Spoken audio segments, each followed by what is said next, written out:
Hello, welcome to another video. Today I'm going to be exploring this once abandoned pink Brooklands farmhouse. This location is actually now being sold at auction, and it was empty and abandoned before this video was actually uploaded, but now this location is actually being sold at auction for maybe around £250,000. But yeah, I'll be popping down the information about this location and also history as well, and also I'll be popping down a link to all of my social media as well as my Facebook page, where I'll be uploading photos from this location and other locations being for a small journey. But yeah, let's go and see what we can find out of exploring the once abandoned pink Brooklands farmhouse Thatch cottage. This location, hidden deep in the Sussex countryside, just south of Mill Corner, a small little village about a mile away from the parish church of Northiam, stands a building that's quite watched over more than 5 centuries of history. Brooks Farmhouse, sometimes overlooked in the rolling rural landscape, offers a fantastic glimpse into the English architect past, its farming heritage and changing way of life in this part of East Sussex. Situated at a land of slopes gentle southwards, Brook Farmhouse sits on a north-south axis, its main footage facing west towards what was once proper country lane. Today that the lane is no longer used by vehicles, it survives only as a public footpath winding its way towards Commonwood Farm, yet disrupted in its isolation. Brooks Farmhouse remains a landmark in its own right, a building which walls tell the story of 600 years of change. Original in the 15th century, the originals of the Brook Farmhouse dated back to the middle years of the 15th century. This place's birth brimming with the late medieval period, when rural England was still recovering from the aftershocks of the Black Death, and when farming remained in the backbone of everyday life. The original structure was built in what is known as the 3-cell hall house plan, a very typical layout of times. This included a 2-bay open hall flanked by end jetties.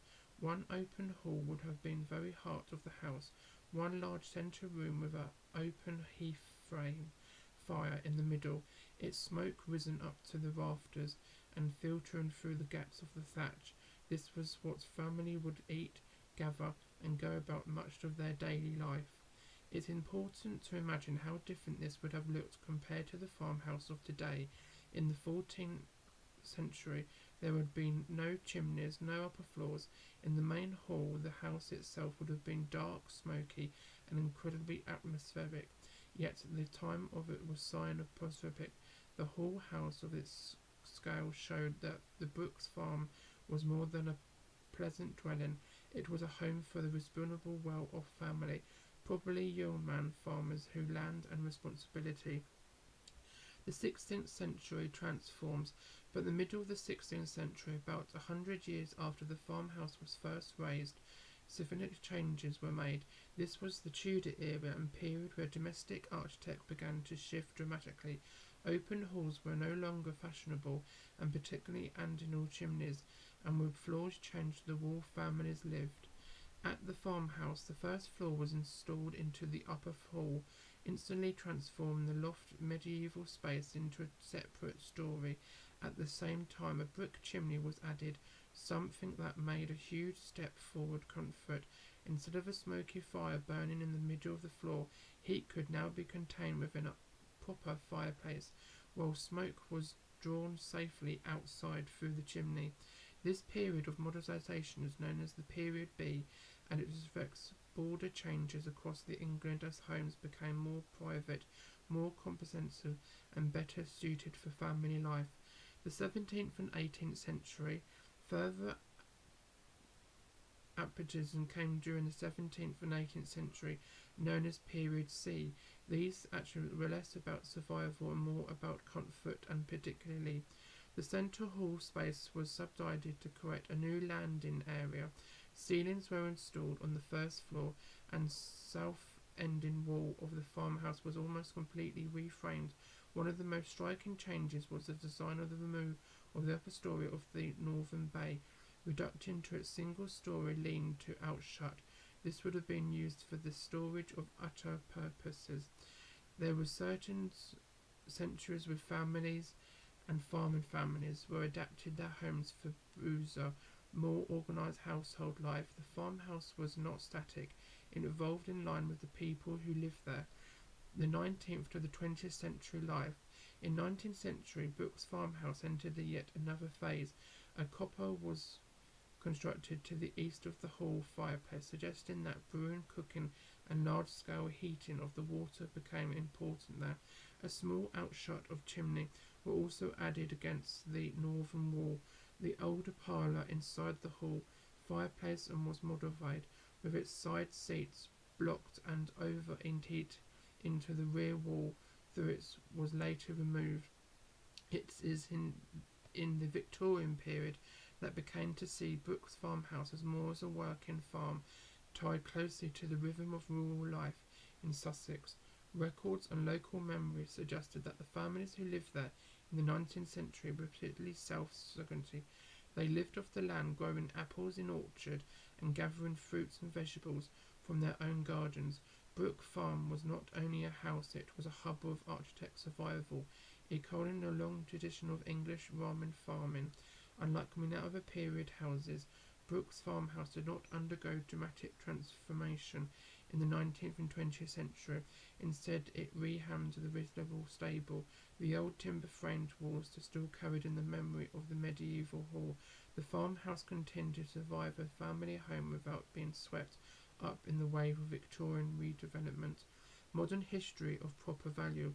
Fast forward to the 21st century, Brooks Farmhouse became a popular and interest not just for its history, but its value.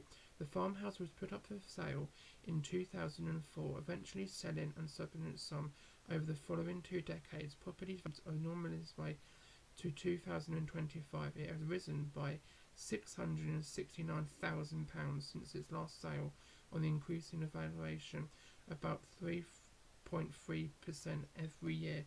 Its likely sale prices of the Thatch Brooks Farmhouse will be roughly £1 million. Brooks Farmhouse is valued nearly 70% above the average property in its area of postcode, yet it is of financial worth. Brooks Farmhouse has also faced periods of emptiness. At its one stage, it was left vacant by its older family members, raising questions about its future. Whether it would be refurbished or resold, it simply left to age quietly in the Sussex countryside. The human story behind these architect notes and property values. Brook Farmhouse has always been part of the people who live there. Families worked its land, cooked at its heath, and sharpened its walls to suit their needs. One such name tied to the farmhouse is Miss Masford, connected to the Brooks Farm Mill Corner, Northiam. It is originally like her and her countless unnamed family members before her transformed the building into a timber and plaster into a true home. Today's legacy. Today's Brooklands Farm stands on an extraordinary survival of medieval architect, Tudor transformation and centuries of quiet family life.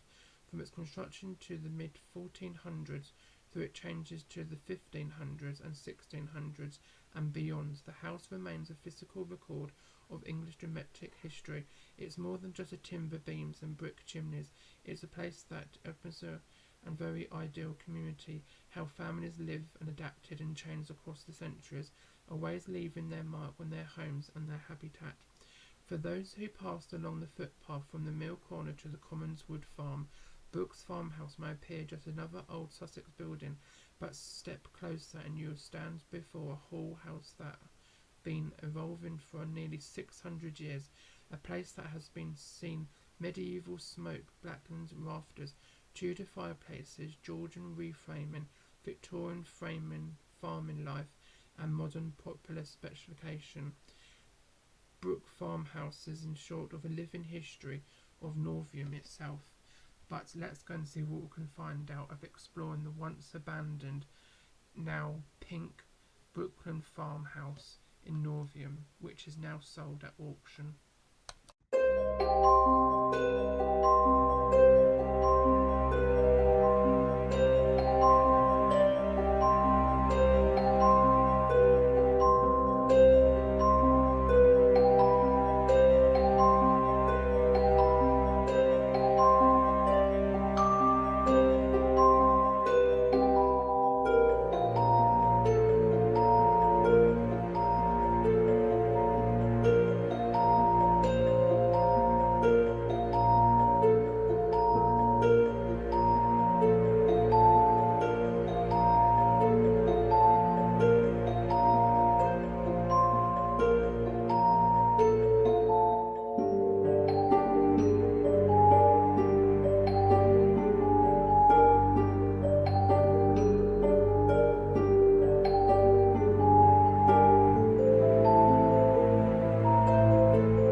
farmhouse. This location is absolutely amazing. You've got lovely like beams and also a lovely fireplace, which is absolutely massive. Lovely like light coming through the windows, but you've got quite short beams. Thankfully I'm quite short because I don't actually hit my head on the top. But yeah, this location is absolutely amazing. And also from the outside, you think it'd be like a white thatch cottage. But yeah, it's very vibrant pink and it stands like a sore thumb. But yeah, this location is absolutely amazing. I'm going to be leaving any information down below about the location, about history, and also a link to my Facebook page where I'll be uploading photos from the location and the locations being to explore on Johnny. But yeah, hopefully you enjoy the video. Don't forget to give it a big thumbs up, subscribe if you're new, and I'll be seeing you soon. Over and out. Bye. Hello people, and thank you for watching my video. And if you'd like to turn the bell on for notifications so you won't need to miss any videos which I upload, and don't forget to subscribe if you're new, and also don't forget to follow me on my social medias. The links will be in the description down below. You can follow me on my Facebook page, Twitter, Instagram, Snapchat, and also thank you for watching once again, and I'll see you in another video. Over and out. Bye!